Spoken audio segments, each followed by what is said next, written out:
Shovel Knight takes all the things you loved about NES action games and does it with a modern mindset. Whenever I go back and play a Nintendo Entertainment System game, I understand how amazing it is, but there's always some annoying things like the looping music, ridiculous difficulty, a lack of continues, etc. However, Shovel Knight manages to keep the integrity and charm of old school action without all that bullshit, and it's awesome. Released by Yacht Club Games in 2014 for various systems, Shovel Knight is a side-scrolling action platformer with clear influence from Castlevania, Mario, DuckTales, and more. And just like a classic NES game, it has a classic NES story. Prior to the game, adventurers Shovel Knight and Shield Knight journeyed across the world alongside one another.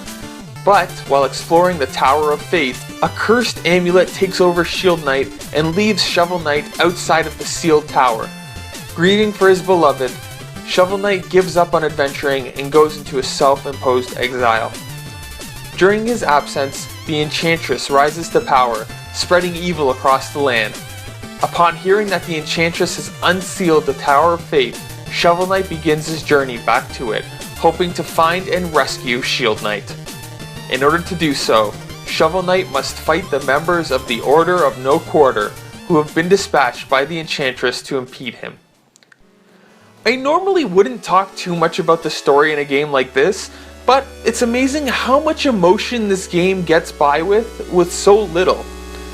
It's amazing how I feel so much more for Shield Knight and Shovel Knight's relationship in a 4-hour game with minimal story compared to a 50-hour RPG filled with dialogue. It's a surprisingly lovable little tale with some fantastic, very humorous dialogue, and I'm sure you'll fall in love with it just as easily as I did.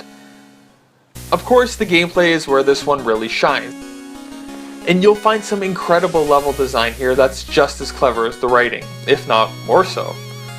Basically, you have a swipe attack and a pogo attack, a la DuckTales, and the game revolves around a clever use of limited tools, and each level is very themed and memorable. Unlike a Mega Man game where you often rely on new powers, Shovel Knight requires you to be clever with the powers you have, and use your own style of fighting to win, which is a lot of fun.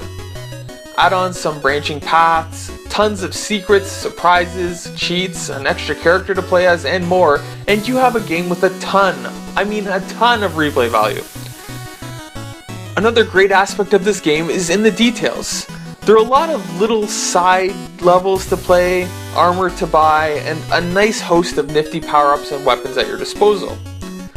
Additionally, there are no game overs or lives, but if you die, then a fraction of your money remains in that area for you to go get back.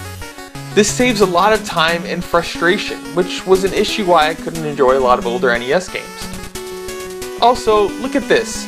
You get checkpoints throughout the level, and you can break them for extra cash, at the expense of losing that checkpoint. It's a really neat trade-off and just one of the small, awesome little touches this game has, and I love it. My only general complaint about this game is that I found it pretty easy to cheese some of the bosses using certain items. Like that one item that makes you invulnerable for a few seconds, so you can abuse that to pass actually most of the challenges in the game. Still, it's not an insultingly easy game, and the last part does get pretty dicey, and there are extra challenges and additional stuff afterwards, so what I'm saying is that's really not a complaint, I suppose. The music in this game is fantastic. The Black Knight theme, the town theme, the opening theme, Shield Knight's theme, they're all absolutely phenomenal, as well as the rest of the soundtrack. It's been a while since I've heard an 8-bit soundtrack sound this good, and god is it glorious. The graphics in the game are also pretty amazing. The game looks like a genuine NES game, but one of the high-end ones.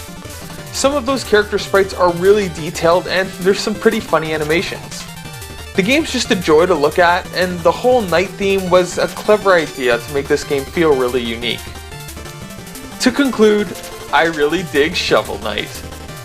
I'm sorry, that's not the last pun you'll hear if you play this game. This one is old school NES action at its finest, and it's a great nostalgic trip for us older gamers. The game is very easy to find and easily worth the price, so give Shovel Knight a shot if you haven't already. Thanks for watching.